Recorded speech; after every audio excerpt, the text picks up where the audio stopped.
I 2010, da jeg skulle undervise i gotisk, der gik jeg i gang med at lave online og blended learning. Og det gjorde jeg, fordi jeg fik nys om, at der i Ukraine sad en studerende, der gerne ville følge mit kursus, og hun havde egentlig bare tænkt sig at læse litteratur nede fra Ukraine, og så gå til eksamen her i Danmark, når tiden nærmede sig. Men så tænkte jeg, det må vi altså kunne gøre bedre. Så jeg fandt på, at vi kunne optage timerne, og så kunne hun sidde dernede og se dem.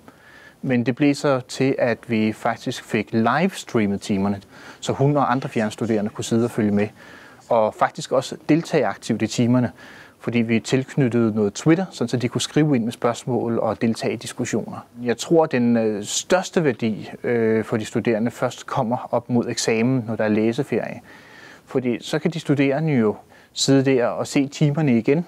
Optagelserne ligger jo på nettet, og så kan de på den måde få fyldt eventuelle huller ud, de måtte have op mod eksamen. Noget historisk, ikke noget rekonstruktion. Bare rent synkron. Det er... Mit vigtigste udbytte har været, at jeg som underviser efter undervisningen kan se, hvordan jeg underviser. Jeg opdagede for eksempel første gang, jeg livestreamede, at jeg havde en uheldig måde hele tiden at kigge ned i mine papirer på og ikke holde øjenkontakt med de studerende. Og det tilstræbte jeg i hvert fald at ændre derefter. Som forsker har jeg også fået noget ud af det, fordi livestreaming giver faktisk mulighed for mere forskningsbaseret undervisning i den forstand, at man pludselig kan være ude for i undervisningen, eller efter undervisningen måske, at diskutere med en fagfælle fra ind- eller udland. Jeg har haft andre forskere til at sidde og følge med. Det er ikke noget, jeg har bedt dem om, men de har gjort det frivilligt, og det har jo højnet kvaliteten af mit arbejde. Men det er rigtig dejligt at se, at Julian, der også kommer her på kurset, sådan fysisk, når han kommer hjem fra Israel, han simpelthen sidder og følger med nu. Shalom fra den israelske motorvej. Min gode kollega Adam sidder og følger med op på kontoret og siger, det her det er genialt, det er fremtiden.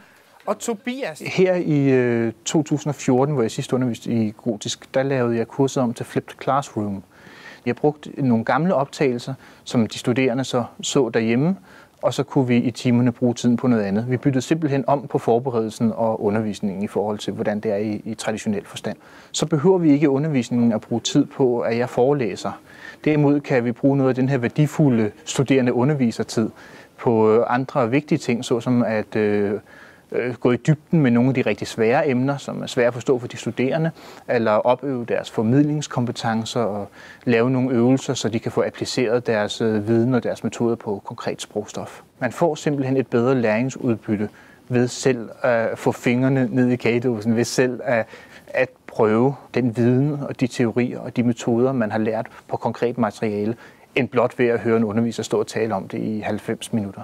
Og vi har kunnet se det, eksaminator og censor ved eksamen. Vi får simpelthen bedre eksamensresultater, og vi får mere sikre studerende. Jeg går aldrig tilbage til den traditionelle undervisning igen, hvis der er mulighed og hensigtsmæssighed i at vælge Flipped Classroom.